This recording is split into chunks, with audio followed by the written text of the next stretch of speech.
Bonjour Michel, je suis Fanny, je suis chargée des formations continues au sein de l'Institut français de MDR. Alors Michel, je vous propose de vous présenter. Dites-nous un petit peu qui vous êtes et ce que vous faites au sein de l'Institut et peut-être déjà ce que vous faites aussi avec le cursus en psychotraumatologie. Ok, bonjour Fanny. Bah oui, c'est un plaisir de parler de ce que je fais à l'Institut. Donc, je suis à l'Institut depuis le tout début, donc je commençais un des anciens de l'Institut. Je suis psychologue clinicien, je suis docteur en psychologie, je suis basé à Aix-en-Provence et je suis aussi formateur senior enfants et adolescents. C'est-à-dire que j'ai pu, avec d'autres collègues, mettre en place toute la formation EMDR enfants dans la partie francophone. Et c'est très important pour moi de vous parler de cette formation de psychotrauma parce que c'est en fait la 10e année qu'on fait cette formation. Et c'est une formation qui est très riche sur plusieurs modules qui vous permet d'avoir et qui permet aux gens d'avoir une vision la plus complète, la plus générale possible. C'est-à-dire que c'est presque, si je me permets de dire ça, un apéritif dînatoire. C'est-à-dire que ça donne aux gens l'idée de qu'est-ce que c'est que le psychotrauma, mais il y a suffisamment à manger pour pouvoir travailler et avoir envie d'aller plus loin pour se former. Et puis pour certains, ça peut être aussi une façon d'avoir donné l'envie d'aller plus loin dans la formation EMDR. Et pour ceux qui sont formés déjà à l'EMDR, c'est un bon complément parce que là, on se cale sur la dimension de psychotrauma. Oui, d'accord. Et donc, il y a un intérêt à vraiment suivre l'ensemble du cursus ou un seul module, qu'est-ce que vous conseillez? Ah ben moi, je pense que si vous voulez, évidemment, au vu de l'expérience que j'ai depuis ces 10 années, je pense que les participants ont tout intérêt à faire tous les modules parce que Hmm. on parle de l'histoire, des différentes approches dans le traitement du trauma avec la famille, des problèmes de dissociation, de la partie médicale, enfin, etc. Donc, tous les modules donnent une vision globale. Alors, les gens peuvent aussi le faire par pièces, des bouts, mais il manque quelque chose. Je crois que Hmm. si les gens peuvent, c'est plus pertinent de faire tous les modules de façon à avoir cette vision la plus complexe possible, quoi. D'accord. Et vous, alors vous allez animer l'un de ces modules qui s'appelle l'impact de trauma, pardon, sur le fonctionnement familial.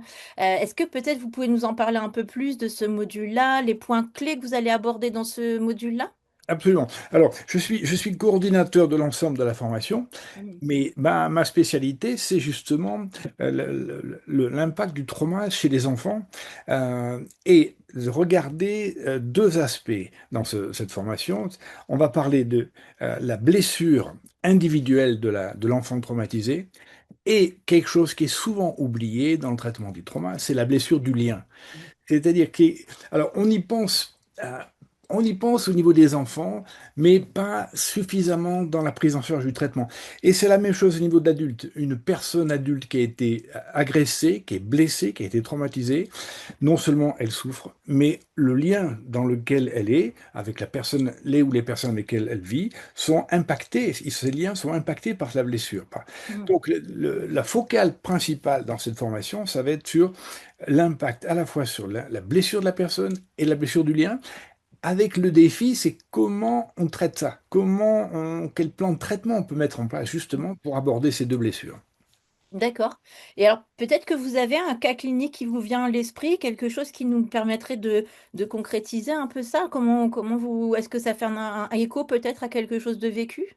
Oui, oui, l'idée, d'ailleurs, dans ma formation, je vais parler de ce cas. Hein, alors, j'en parle parce que c'est un cas qui est ancien, que j'ai eu dans les années 2000, qui était justement dans le début de la réflexion sur le psychotrauma et le traitement du psychotrauma.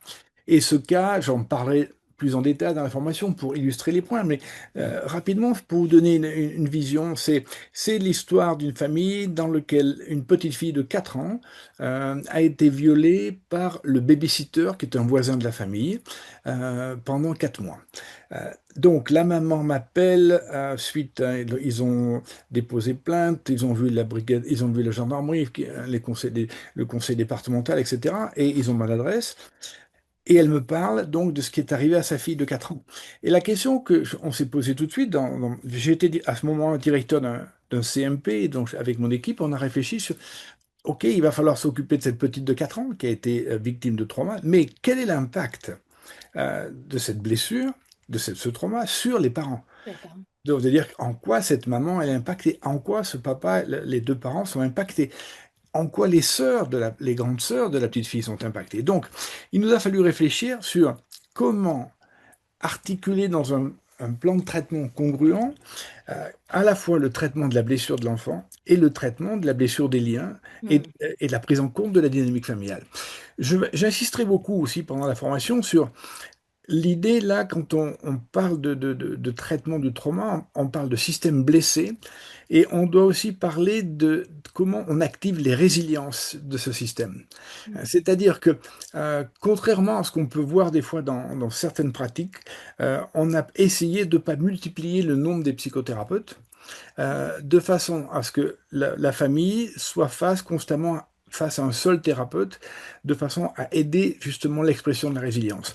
C'est-à-dire que moi, je me suis occupé de voir donc les parents, j'ai vu la petite avec les parents, j'ai vu la famille, j'ai vu le couple, euh, évidemment avec le soutien de mon équipe derrière dans la consultation, on avait un système de glace santin, mais l'idée, c'était de faire en sorte que ce qu'on a appris de ce cas, d'éviter de multiplier les intervenants, Hmm. comme on peut trouver parfois, c'est-à-dire un thérapeute pour l'enfant, un thérapeute pour les parents, un thérapeute pour le couple, un thérapeute pour la famille, etc. Et là, je cite souvent les travaux de Cyrulnik parce que je le côtoie beaucoup dans le sud de la France ou de Delage, où là, on essaie justement, pour développer la résilience, d'éviter la multiplication des intervenants. D'accord, d'accord. Bah, merci pour toutes ces précisions, Michel. Je ne sais pas si vous voulez rajouter peut-être quelque chose. Ouais, oui, ce que je veux dire, c'est que, vous voyez, on est là depuis 10 ans. Je vois l'évolution de la culture du psychotrauma. Hmm. Donc, je suis très content et très fier que cette formation continue parce que vous aurez là suffisamment de bases pour aborder justement le travail sur le psychotrauma et vouloir aller plus loin. Or, actuellement, il y a énormément d'endroits ou de demandes des patients justement pour des prises en charge avec des gens qui savent s'occuper du trauma. Donc, Hmm. bah, je pense que vous êtes au centre de la demande actuellement, au niveau des patients et au niveau de la problématique.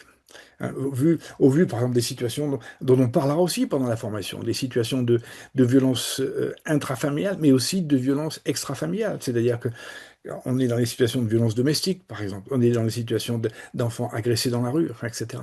Hmm. Donc, D'accord. Bah, merci beaucoup, Michel. On se retrouve bientôt pour votre module. voilà, et au plaisir de vous retrouver. Ok, À très vite. merci, au revoir.